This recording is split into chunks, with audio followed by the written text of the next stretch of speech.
guys reka mbatere story. Iyi story irareba abakobwa. Igihe kimwe uzatera intambwe nyine ushaka kugerageza ikintu ushaka gukora. Iyi story irareba nyine abakobwa cyangwa wenda n'abahungu.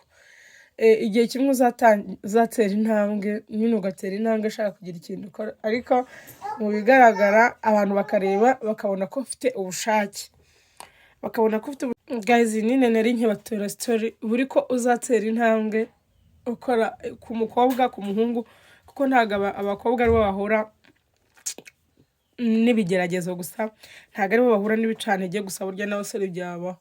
Ukabona umuntu nyine iyo nta ntege ifite, utangiye ufite ubushobozi buke, ibyo ari byo byose buri bantu barabibona, babona ko ibintu uri gukora ufitemo ubushobozi bukeya. Dore ikintu cya mbere rero kizakubaho, buri muntu wese azaguhamagara akwereka ko ashaka kugufasha. Icyo kintu nicyo kintu cya mbere kizakubaho, ariko siko buri muntu umwe wese ushaka kugufasha kuko azaba ashaka kugufasha.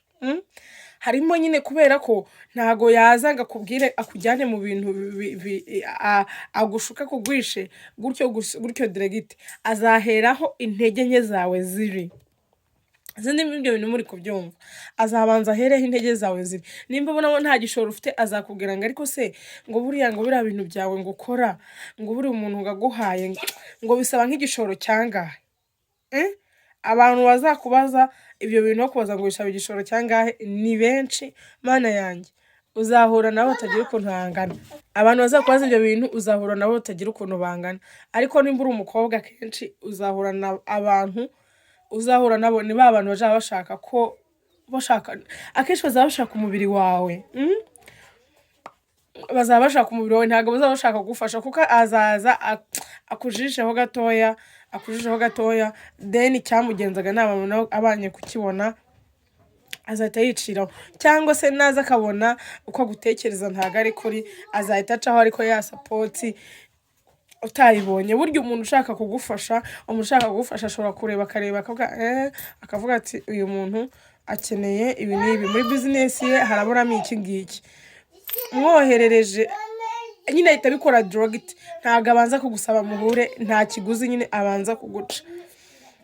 Rero abantu rero muba mugitangira izo mbogamizi muhura nazo kenshi, cyane natwe duhura nazo, ugasanga nyine umuntu agaragaje aje mu buryo bwo kugira ngo akwereke ko ari mu wagufitiye, ariko ashaka kugira ngo muryamane, ashaka kugira mugire mute, bya bintu byarangira na ya nkunga yakwemereye ntayego. Rero mujye mushishoza, nta cy'ubuntu kibaho, nta cy'ubuntu kibaho. Umuntu uzaguhereza ikintu cye cy'ubuntu wa muntu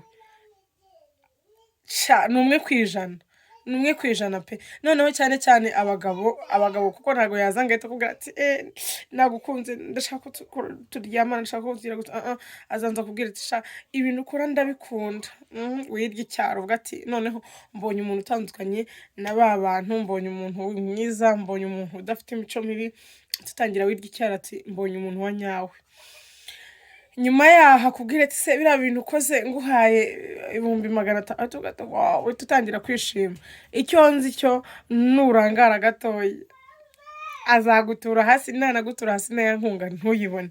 Then rero wowe nimba waragize uwo mutima ugatekereza gukora, komeza ukore cyane uhatane, ariko akimuhana kaza imvura ihise abashari. Rero nari ngiye mu kazi nkora muri salon, mujye muzamuduteza imbere. Bye. Nanjye ndi muri abo bantu ngwana no gukora, ndacyari hasi, ariko mba ndi gufightinga avuga ati sani saa byakunda. Suko abantu nahura nabo, mana umuntu araza akakujyana muri bije, uretse ko ibyo bintu ntabikibijyamo, akaba ngo usenga isaro yawe ngo kugira ngo imere neza, ngo ukene nk'amafaranga wamubwira ngo miliyoni ngo utware udufaranga ngo dukeye, kandi abarugira ngo gira gute akumve. Ejo nazaze kugutereta cyangwa kubwira ati wampaye iki ukemereze kuko uruvuga turi umuntu azagutera inkunga. Shiri mube maso. Bye.